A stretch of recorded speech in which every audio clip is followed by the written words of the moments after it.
এই খালা যাবেন? হায় আল্লাহ, আমার পুলাই যদি জানতে পারে আমি বাড়িতে বাইরে রিক্সা চালাইতেছি, আমার বৌমারে তো পুলাই বাড়িতে রাখবো না। হ্যাঁ বন্ধু, কেমন আছিস? না না, আমি চাই না আমার বৌমারে বাড়ির থেকে বাইর করে দিক। আমি এখন কি করুম? হ্যাঁ রে বন্ধু, আমার বিপদে আপদে তোরাই তোমার পাশে ছিলি, আর তোদেরকে তো পাশে পাই, তাই না?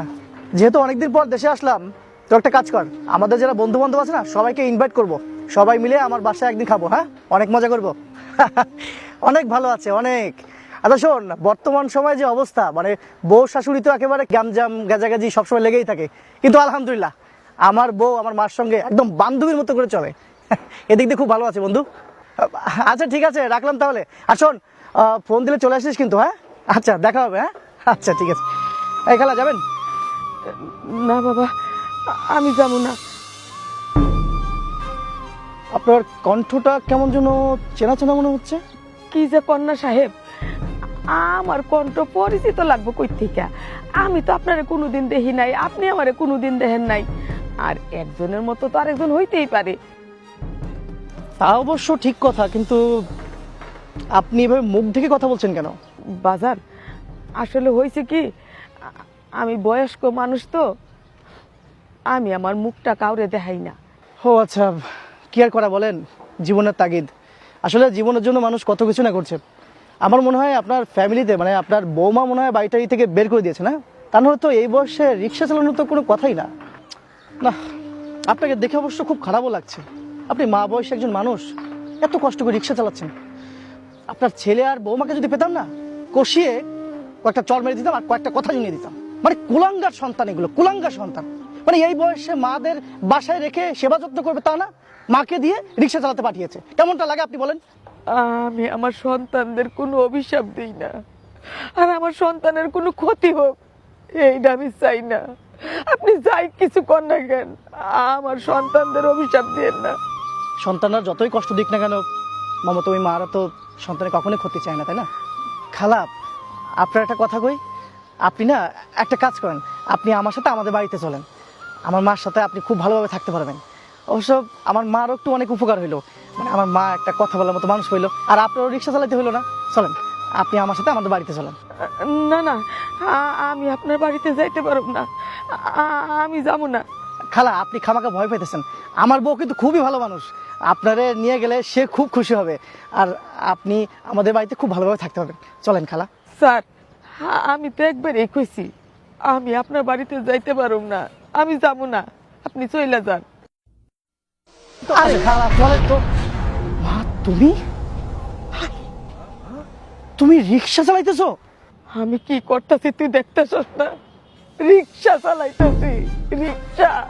বাপরে, তুই কিছুই মনে করিস না, বাড়িতে বসে থাকি তো শরীরটা মেসমেস করে, পাগুলা ব্যথা করে, এই জন্য আইসা আমি রিক্সা চালাইতেছি। তোমার শরীরে ব্যথা, আর তুমি ব্যথা শরীর নিয়ে রিক্সা চালাইতেছো? ডাক্তাররা তোমার বলছে যে রেস্টে থাকতে, তুমি না হয় একটু 10-20 মিনিট হাঁটাহাঁটি করতে পারো, কিন্তু তুমি এই অসুস্থ শরীর নিয়ে এভাবে। আচ্ছা সত্যি করে একটা কথা বলো তো, বাড়ি থেকে তোমার কেউ বাইর করে দিছে?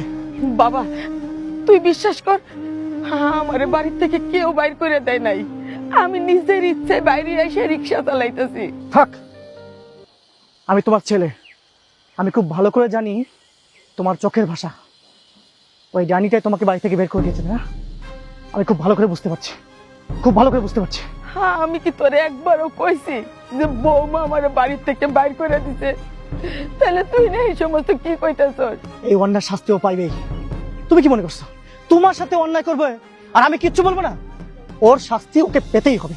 আমার মার সাথে অন্যায় করে পার পেয়ে যাবে, অত সোজা না। আজকে যদি ওই কাল নাগিনীকে বাড়ি থেকে বের করে না দিয়েছি, তাহলে আমি তোমার ছেলে না। আমার জন্য কাউরে বাড়ি থেকে বাইর করে দিস না রে বাপ। মা, তুমি কিন্তু আমার নিজেই শিখাইছো অন্যায় করা আর অন্যায় সহ্য করা সমান অপরাধ। তুমি শিখাইছো আমারে। তুই যদি আমার এখান থেকে বাসায় নিয়ে যাস, তাইলে কিন্তু আমার আগে কথা দিতে হইব যে আমারে বাসায় নিয়ে তুই বৌমারে কিচ্ছু করবি না, বৌমারে বাসার থেকে তাড়াইয়া দিবি না। তুই আমারে কথা দে। অপরাধের শাস্তি ওকে পেতেই হবে। চলো মা, চলো আমার সাথে এসো, এসো। এই দেখ এই ড্রেসটা, ভাবছি ঈদে এই পেজ থেকে এই ড্রেসটা কিনবো। হ্যাঁ অনেক সুন্দর হবে তো। আর এটার সাথে কয়েকটা জুয়েলারি দেখেছি, দাঁড়া আমি তোকে দেখাই। এই যে দেখ এটা। হ্যাঁ অনেক সুন্দর লাগছে তো, তোমাকে মানাবে। হ্যাঁ তোর ভাইয়া ও যদি আমাকে আরেকবার কল দেয় তাহলে স্ক্রিনশট গুলো দিয়ে বলবো কতগুলো টাকা পাঠাতে। 20,000 টাকার মধ্যে আমার জামা আর জুয়েলারি হয়ে যাবে। অবশ্যই। আর এটা দেখ, এটা সুন্দর না? হ্যাঁ হ্যাঁ এটাও অনেক সুন্দর। তোকে আমি কে আসলো? দাঁড়া দেখে আসি।